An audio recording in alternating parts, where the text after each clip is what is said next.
Hey everybody, this is Jason over at Pater DFS, and we are back once again for a Tuesday night main slate breakdown. Big slate, and there's a very big contest up top. I think they're calling it a mega immaculate inning, if that's correct. Um, yeah, a mega immaculate inning. It's already full. That's wild. I have one bullet in there because I want a ticket, and hopefully going to get into some other contests too. But let's break it down. We have a very, very big slate. And as always, we are going to start with pitching. So we are expecting an update probably sometime during this show, just with the new Athletics pitcher. You're probably not playing them anyway tonight, but maybe we can take a look and see if it's really worth targeting the Twins in that ballpark. So first things first, looking at pitching projections tonight. So I have this sorted by median. And here you can see at the top, no surprise, you have Carlos Rodon. He's been absolute nails this year. It's not a great park, obviously, in New York, but honestly, against the Cleveland Guardians, I think this is, it doesn't get really much better than this, especially from a WRC perspective and a strikeout perspective. So just to show everybody quickly, so this is Fangraphs, and for people that don't know, this is a free tool you can use to take a look at which pitchers are in certain, they have struggles with certain splits, which teams are hitting certain pitchers better. So this is just every team in the league, left-handed pitching.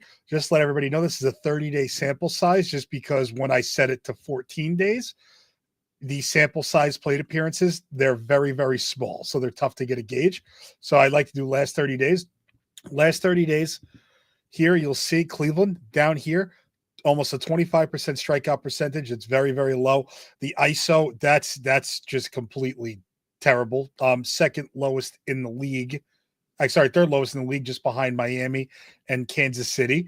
Their WRC plus is 83. Their actual weighted runs created is 20. That is not good. That's not good whatsoever. And even when we go look at it from a 14-day sample, just to see if it's gotten any better, nope, it's gotten worse. So they're actually trending in the wrong direction. 28.4. ISO's up a little bit now, really. Weighted runs created plus 8. That's really terrible. The WRC plus of 68, not good. So all in all, good spot for Rodon tonight for sure, and for a guy with his splits. Don't get me wrong. Jose Ramirez is he's an elite hitter against left-handed pitching. So he's always in play, especially at third base tonight, where he's also the most expensive. You might want to look elsewhere, but if you want to try him as a one-off in lineups, you don't play Rodon, that's totally fine. But at his salary of 10,300, his 2x percentage, we have at 48%. So out of everybody with a projection that matters, so meaning like Spencer Strider, Landon Root, probably, Yusei Kikuchi, he's fourth on that list. If you want to play Brian Bello, you can too, but I wouldn't go there, and I'll explain why in a little bit. But Carlos Rodon looks absolutely fine to me. In the context of the slate, when we start looking at offenses, we'll see how easy it is to get to him. But that's first look, I do like Carlos Rodon quite a bit. Next is Pablo Lopez. Pablo Lopez is in this park in Sacramento. And from what I've been reading about this park too, the wind there, when they play night games, the wind is actually more so blowing out. When they play day games, it's blowing in. So it's blowing out. Pablo Lopez, 25% strikeout rate so far on the season, about that number. He's good. I think he's okay. I don't want to pay this price tag for him on this slate. I actually have some more interest in using Athletics bats against him. If anything, I don't know if I want either side of that equation. Well, obviously Minnesota offense we'll get to, but if you're talking about Pablo Lopez or the Athletics offense, I'd probably want the Athletics, just because if the ball's going to carry there, and he has had some fly ball issues in the past. He's getting some ownership. I don't know. We'll see what the Sims say about him being under or overvalued, but right now I don't really love him that much. Next is Christopher Sanchez. Don't have a ton of interest here either. The ownership reflects that, and I agree. Toronto has a very, very stout offense against left-handed pitching. And, looking at that here, too, you'll see Toronto over the last 30 days, fourth in the league in WRC+. ISO, not great, but not striking out a ton. So not super interested in that. Going back to the pitching projections here too, you do see a name here, Spencer Strider, that makes you go, kind of salivate a little bit. It's pretty crazy. 8,500 for that guy is absurd. Like I really don't care if he's playing against, an MLB All-Star team. Like 8,500 for Spencer Strider is just way too cheap. Has he been as good as we've seen him be in the past? No. And are the Diamondbacks a really scary matchup? Mm-hmm. Very, very much so. But if you really want to break it down even further, when we go look at our splits leaderboard here, this is the last 2 weeks right-handed pitching. Obviously, you can see these sample sizes are much bigger. Arizona has actually not been that good the last 2 weeks. They seem to be regressing a little bit. I'll run the 30-day sample after to just see like really how they're trending. But the Arizona Diamondbacks, bottom 5 in the league in WRC plus over the last 2 weeks against right-handed pitching. Low ISO, low K percent. I mean, K percentage is fine, not great either. Slugging is fairly low for what you'd like to see. Even the one thing that I'm noticing here too is like their batted ball and play, they're in the bottom half of the league too. So that's not really encouraging if you were going to fade Strider. When you look at it over the last 30 days, yeah, they've been much better over the last 30 days. So seems to be like there may be some trending going on there that you might want to tread carefully with if you're going to fade him. 8,500, man. How are you not interested in Spencer Strider today? I don't understand. The ownership, I get if you want to fade, but still way, way too much value there. It's a lot of meat on the bone. What's up, Ryan? Always have time to catch my boy Jason. Drop in for the truckloads of wisdom. My man, Ryan is our perpetual, wind and dong expert. I swear that wind in Tampa does not move at all until it checks in with Ryan locally. So that's my guy. Appreciate the support, Ryan. Going back to pitchers here too, Yusei Kikuchi, tremendous value in my opinion. I get he's always a little scary. That ownership 14% against this Boston lineup. I don't know. I kind of don't think Boston's anything to write home about against lefties. But let's see how they've been. So going back here, Boston over the last 30 days has actually been pretty good. They're striking out a lot, which is, that's good for him. But power is like, that's pretty low. But, they have some guys that probably have a lot of pop. And then you have WRC plus of 114. Yeah, that's pretty good. They did just get 5 innings of Tyler Anderson last night. So, that's going to make up for some of that sample. And, I don't know about the rest of the lefties they've played, but nonetheless, Kikuchi today at that price tag, in my opinion, pretty good play. And I like that we have him as a pretty good value. And the fact that he's sub 7K, he's going to let you get a lot. You're going to have some company there, but I do like it. Let's take it a step further, though. And let's just go take a look at him in our research sheets. So this is what I like to do when I'm not really sure in a pitcher. I just want to go take a look and see how they've been faring as of late. So when I sort by true average here today, and I see this is like the highest true averages on the slate. So you'll see like George Kirby up here. Like we think he probably just gets killed today. I could guess Shigano just gets killed. I know that ballpark is not great for hitting, but still they've been giving up a lot of home runs in that park. Bowden Francis against Philly, scary. Of Bruce, Bo Brewski and Raz, so just to give a sample of how that tool works. So when I go look here, Yusei Kikuchi, his true average to lefties is insanely low. 0.19. That is the second lowest on the slate, only to Strider. True average to right-handed hitters is 0.26. Let's take a look at that even a step further. And we're going to take a look at his hit ratios too, to just see how he's giving up hits to both sides of the plate. You'll see here, so he is giving up a decent amount of hits to righties. He is giving up some to lefties too, but, most of Boston's best hitters are lefties, so that lefty on lefty matchup is going to get you there. When I go look at him from our current slate overview standpoint, so I can see expected stats, true average, and everything. So when you balance out his splits here, he's got a pretty low true average of 0.24. He shouldn't be giving up as many home runs in the sample as he's been. The one thing that scares me a little bit, I do not like this walk rate of 10%. The K percentage is kind of middling. The slug below 400. I do like that. Expected batting average plus club a little bit, but nothing really too scary. I'm going to go to active baseline so I can actually see his individual handedness here too. So him right here, Yusei Kikuchi against righties. Low K percentage, walks go up, expected slugging goes up, expected home runs to that side definitely goes up. Left-handed hitters, against left-handed hitters, he is 25% K percentage, really low walk rate, true average very low. So pretty strong numbers against lefties. When I go look at Boston's lineup today and who's in it, you have Jaron Duran, Devers, you have Ref Snyder and Romy Gonzalez. Ref Snyder is typically a lefty killer. Romy Gonzalez last year was known as that, but he hasn't been great this year. He had a good night last night. Abraham Toro, sure. Trevor Story, having an okay year.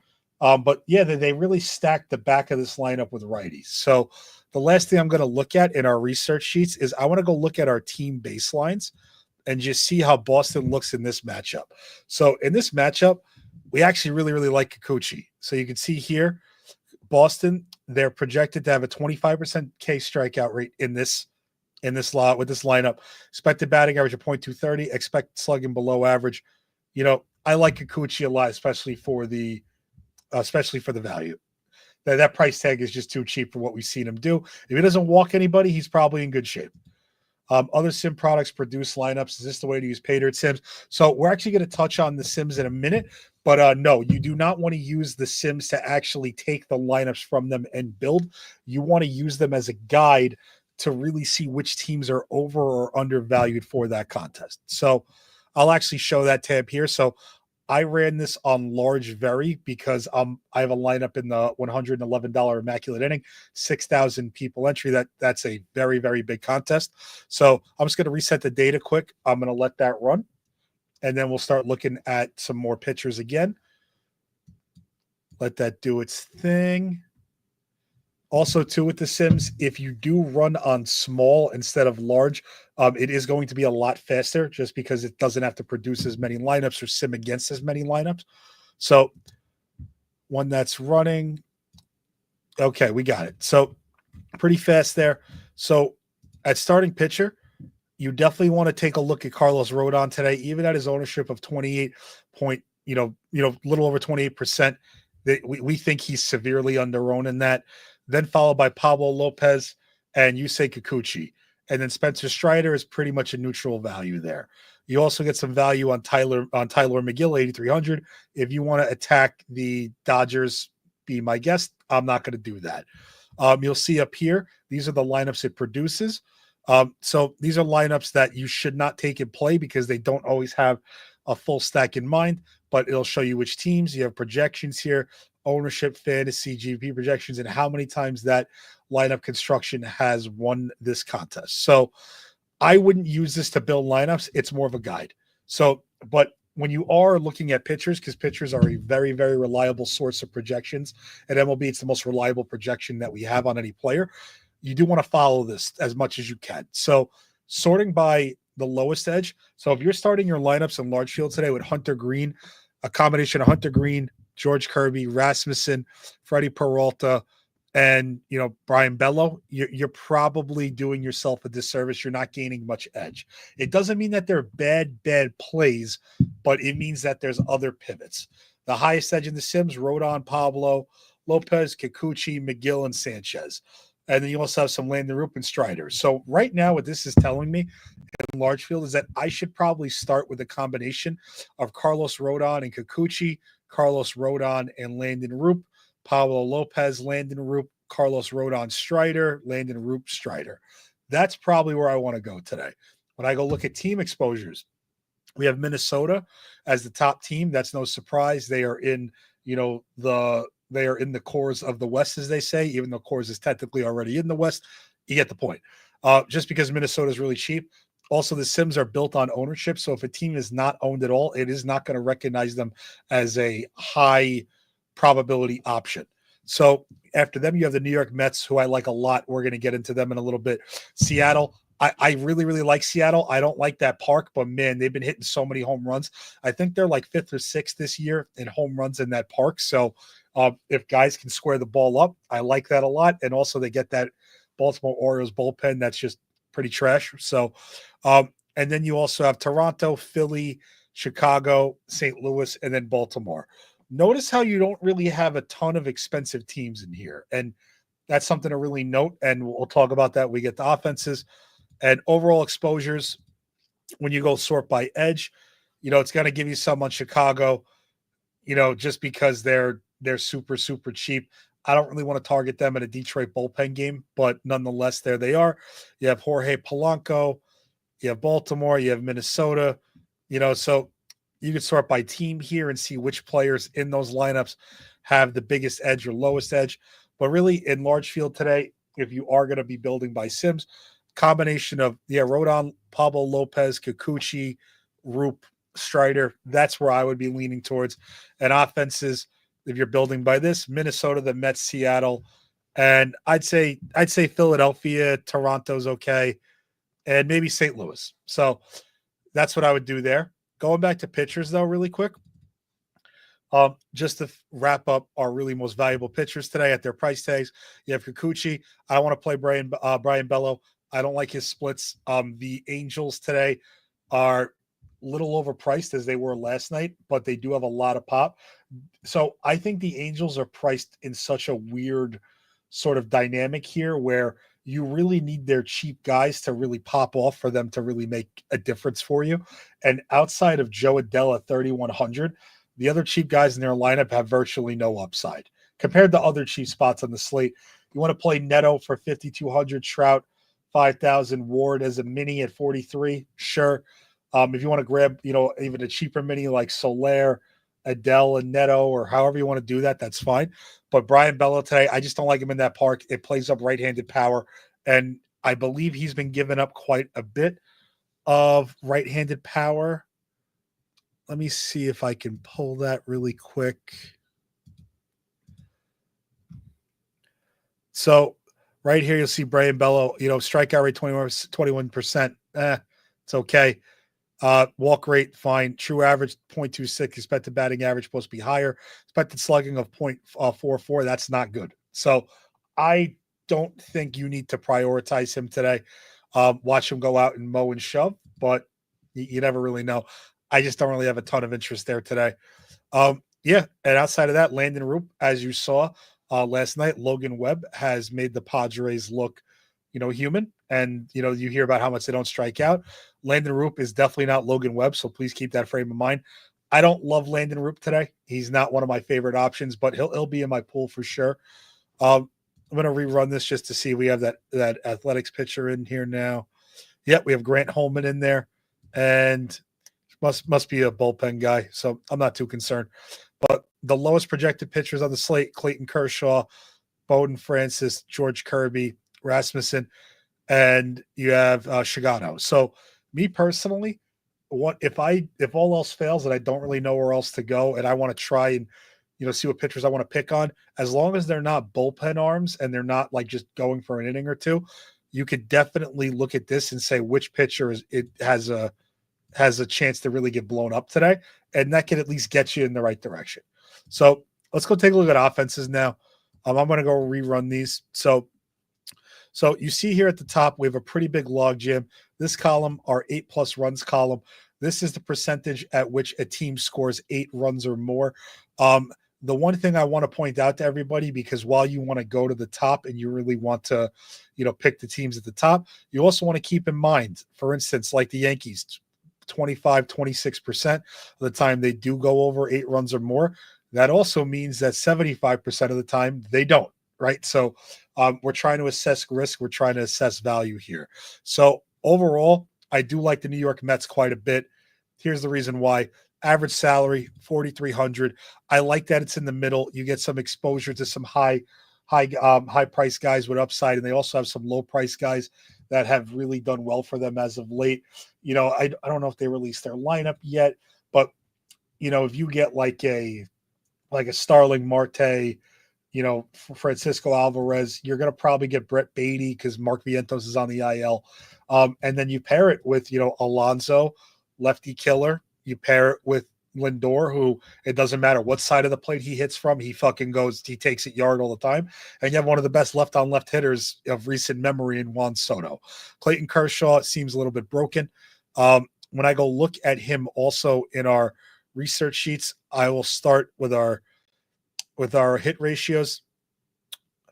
Clayton Kershaw, disastrous to righties, disastrous, and 10 to lefties. You don't like to see that as a lefty on lefty matchup. When I go look at our true average splits, yep, his true average is actually worse to lefties than it is to righties. So he's going to regress poorly to that side of the plate. When I go look at our active baseline versus righties, see what he's giving up here. Yep, Clayton Kershaw. Yeah. Low strikeout rate, high walk rate, extremely high expected slugging. That expected home run of 1.8, I expect that to come up tremendously, especially because he's only had 3 starts this year, and all 3 of them have not really gone great. He actually did play the Mets in his second game back. He faced the Mets. He only went 2 innings, 26 pitches. Probably just working him back in. When you look at him against lefties, Clayton Kershaw, yep, low K rate, low walk rate, okay. True average, very, very high. Low expected slugging, but he's going to give up hits. And the one thing that I like to look at too, I say this every week, this is my favorite tool on the entire site, is our average matchup, our master matchups table. You can see the matchup itself, what is that trending for fantasy points. You can see the trending score of each team and how much they're progressing towards, scoring more and more runs. How much they're trending for 8+ runs or more, and the matchup itself, how is that trending? This R2 to op season is a barometer of how well that they reach the ceiling outcome against a good pitcher versus bad pitcher. And as you get, the higher number is bad, meaning that they are reliant on they're reliant on bad pitching to have a really good outcome. Lower number means they can kind of do it against, good pitchers. And the more middling you are around the 0, -%, slightly positive, means you're basically matchup agnostic. So when I go look at the average matchup trend, the Mets here are one of the best on the slate. Their trending for A+ isn't great. Their trending score isn't great. The matchup is trending a little bit better for the LAD, but this R2 to op season, they do need some. They don't need the worst pitching to have an outcome, but they definitely fare better against, some worse pitching. I until Kershaw shows me, I'm going to attack him, and I like their pricing. It makes a lot of sense. You'll see here the Minnesota Twins are really high up here. Trending score is lower, but the matchup average trend. Sorry, I can't fucking talk. Matchup average trend is the best of the night, like by far. It's not even close, and the matchup is trending that way. Minnesota is going to be colossally owned, but in small field, I kind of think it's hard to avoid to an extent. Followed by that, you have Toronto against Philly. So the matchup trend is good, but they're facing a really, really good pitcher today in Christopher Sanchez. Christopher Sanchez hasn't been fantastic, but on the last few starts, but I think he's a really, really good pitcher. I don't know how much I really want to pick on them. In the research sheets too, the last thing I'm going to look at for just teams and sort of pitching is their bullpen baselines. So here too, you can see the Athletics based on hit ratios, worst in the league, followed by Arizona. You have the Angels, Colorado, Washington, Baltimore, and so on and so forth. And you see out here, Philadelphia, middle of the pack roughly in terms of bullpens they'd want to attack. LAD at the bottom. So as a Mets backer, it's a little scary, but I do like the matchup against Kershaw enough. And then, yeah, so this is another tool you can look at and see which are the best bullpens to target. So LA, Arizona Athletics, top 3 bullpens on the slate that you want to attack. So going back to offenses here, I'm going to rerun it one more time just see if we have anything changing. So, yep, Mets up top. You have the Yankees against Tanner Bybee. If you want to play the Yankees, be my guest. Way too expensive for me. I'm okay with a one-off. You want to take Judge, sure. You have Minnesota against Grant Holman. This slate is so big, I think you just got to consider them even at this ownership. Grant Holman, I'd have to look him up a little bit more and see what his splits are. But, that bullpen's so bad, you got to like Minnesota tonight. Baltimore against George Kirby. So this is one of those stacks that I find very, very intriguing tonight, even though the park is just not great for offense. It's been very, very good for home runs, but not really much else. George Kirby, we think he's broken. We definitely think he's broken over here at Pater. His splits to lefties are really, really bad, and he's going to be facing quite a he'd be facing quite the uphill battle. Looking at him in our research sheets, his true average to lefties is so bad, probably the worst on the slate. 0.34, expected slugging 0.6, definitely the worst. Should be giving up a lot of power. And when you look at that lineup today, do they have the lineup out yet? Do we have Baltimore's lineup? I didn't see it drop. Check Twitter really quick. No, I do not see the Orioles lineup as of yet, but I can guarantee you it's a combination of, Ryan O'Hearn, Gunnar Henderson. You're probably going to get Adley Rutschman in there. You're also getting Colton Cowser back too. So Colton Cowser today is 4,300. You get probably getting some cheap value in Heston Kierstead. A lot of strikeout upside too for Kirby there, but honestly, his splits are really, really terrible. And also, I believe Seattle's bullpen is not great. And yeah, you can see Seattle's bullpen, upper middle tier here of ones you want to attack. So I think Baltimore is absolutely fine today if you want to go there. Looking at the rest of these offenses, Cincinnati, you want to attack Freddie Peralta, be my guest. I'm not going to do that. I don't like the total in that game whatsoever. And also, too, Freddie hasn't been great in terms of upside, but he hasn't really been getting killed either. So, I think that I don't know how much I really want to attack that on an 11 gamer. I think I could definitely find other spots to go. And his last two starts, Pittsburgh, not great. Boston, not great, but he did strike out 6. I don't know. If you want to do it, you can. I'm not really that involved in that. And Seattle, same thing I said about Baltimore, definitely goes for Seattle. His expected power numbers to both sides, Shigano are absolutely terrible. You can attack him. Baltimore's bullpen has gotten better as of late. But nope, I lied. Looks like they regressed back up. They were one of the worst. So I do like that. And any other offenses here that project well that I'm into? I don't like the Texas Tampa Bay game for weather as of now. Not going to play the Dodgers. They're just too expensive, and McGill's good, and so are the Mets bullpen. Philadelphia against Bowden Francis seem a little overowned. And then Tampa Bay, same thing with the weather. And Zach Gallen, Atlanta against Zach Gallen. Okay. That may be a little interesting. That's expensive. Let's go take a look at Zach Gallen really quick and just see how he projects. We have Zach Gallen at 8K. We have a projection of less than 15. Not a good value. Let's go take a look at him in our research sheets here. So Zach Gallen, true average to lefties, 0.27, not great. 0.24 to righties, not terrible. His hit ratios, much worse to lefties, decent against righties. Current slate split, Zach Gallen, walk rate of 11, not good. K rate of 22, not good. Slugging 0.420, not good. Expected home runs should have been given up more in the sample, about 1.5 more. And in terms of the slate, he has the 4th highest expected home run rate today. And honestly, outside of Bowden Francis, he's probably in the best park to do it. Michael Lorenzen's in Kansas City today. That's a great ballpark for gap hitting, but is not great for home runs. Bowden Francis against Philly, I don't think I need to tell you to play Kyle Schwarber, Bryce Harper, Bryson Stott, and, Max Kepler, JT Realmuto, Trey Turner. I don't think I need to tell you to play them. They're just very, very expensive. So that's something to consider. Let's look, and that's actually versus righties too. I don't know. Sorry, that is the current slate splits. Active baselines against righties. Expected home run number to righties, not good. To lefties, also not good. Okay. I think I like some Atlanta tonight. Looking at them in the matchup sheets too, Atlanta does have one of the better matchups of the night here.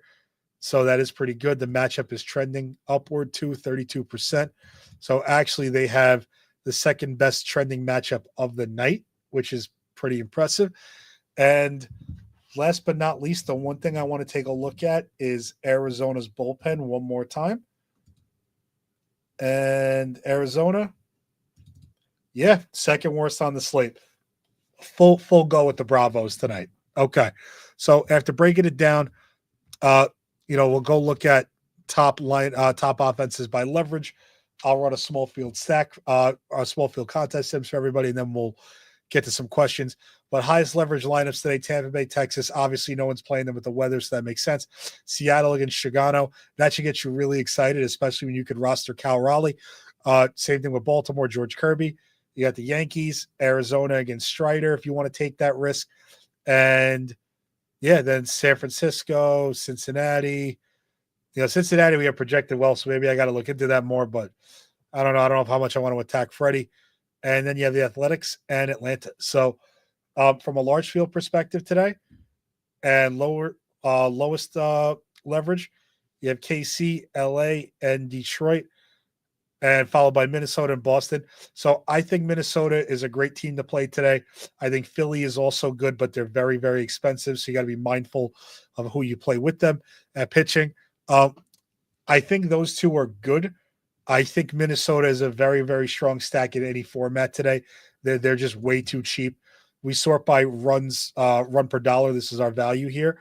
Chicago's at the top, and no surprise, they're dirt cheap. Followed by Minnesota, Texas, Baltimore, New York, and Seattle. So in large field today, I definitely want either Minnesota, Seattle, Baltimore, or the Mets as my 5-man stack.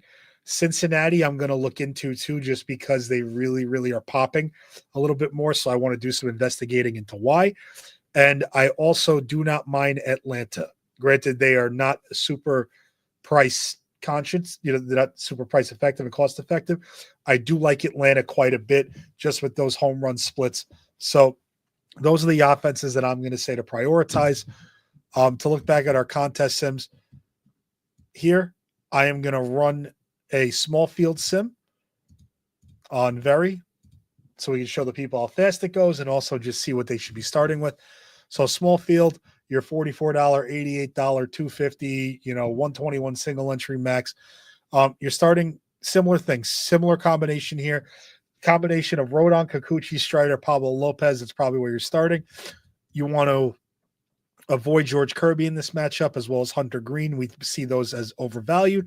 And offenses, you want to start with most likely Minnesota, then followed by either the Mets, Seattle, Toronto, and Philly. And Baltimore's down here, so maybe a little bit riskier for small field. I'm going to run it one more time on large field because I know most people out there are not playing contests that are, super small and super high dollar. So I'm going to let that run. And while I do that, let me go look into Freddie Peralta really quick just to see. So Freddie Peralta, true average splits, 0.260 to the lefties, 0.25 to righties. So middling, not bad, not terrible, middling. His hit ratios, pretty elite against righties, and lefties approaching that 10 mark. Active baselines versus lefties, Freddie Peralta should be giving up a lot more hits. Walk rate isn't great. True average is middling. Expected slugging about that league average, maybe slightly below it, actually. K rate of 20%. You look at him from the right side of the plate. Freddie Peralta should be giving up a lot more home runs there. Looking at the Cincinnati lineup for today, Ellie De La Cruz is always fine. Stevenson's an okay bat. Steers, playing a little bit better, and you have McLean. Espinal, I'm not terribly afraid of that Cincinnati lineup today. I'm more afraid of the park they're in than anything. Last thing I guess I'll take a look at is just see how Cincinnati has been against right-handed pitching as of late. And, last 2 weeks they have not been great. 22% strikeout rate, 135 ISO, not good. Weighted runs created plus over 91. So not really great. Approaching 100, but not good. When we look at the 30-day sample, they stayed about the same, maybe a little less strikeout rate. So I don't know. I don't know how much I agree with the models on that one, but that's okay. Let's go take a look at our sim and see if it's done running. And large field. You see you got some more Landon Roop coming in now. You have Tyler McGill. Sanchez is appearing a little bit higher. Strider is a slightly positive value. And Kikuchi, Lopez, and Rodon have some pretty noticeable edge, but especially Rodon. Team exposures, Minnesota and Toronto both. So they must really think Christopher Sanchez might be getting hit a little hard here. I'll take a look at that. You have St. Louis. That makes sense. St. Louis is see how cheap are they? I thought they were pretty expensive. St. Louis's price has definitely come down, and Lorenzen's not fantastic. They do have some speed, not a ton of it, but they do have some with guys like Mason Wynn and Newt Barr and Victor Scott. So, like, yeah, if you want to take St. Louis, you can. Got the Mets up there, no surprise. Seattle, expensive team in Philly, and yeah, so on and so forth. But so in large field today, that's the combination you should be looking for. So with that said, I would love to, throw it to the chat and see whatever questions we have.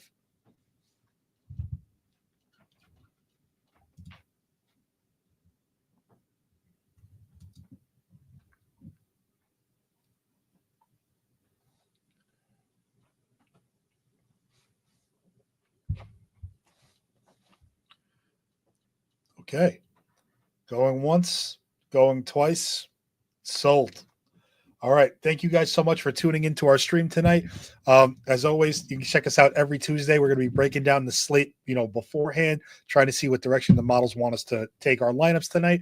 Come check us out in the Discord. If you haven't already subscribed, come check us out, even if it's for a day, a week, whatever it is, whatever you feel comfortable with. You're joining the best community full of the best people.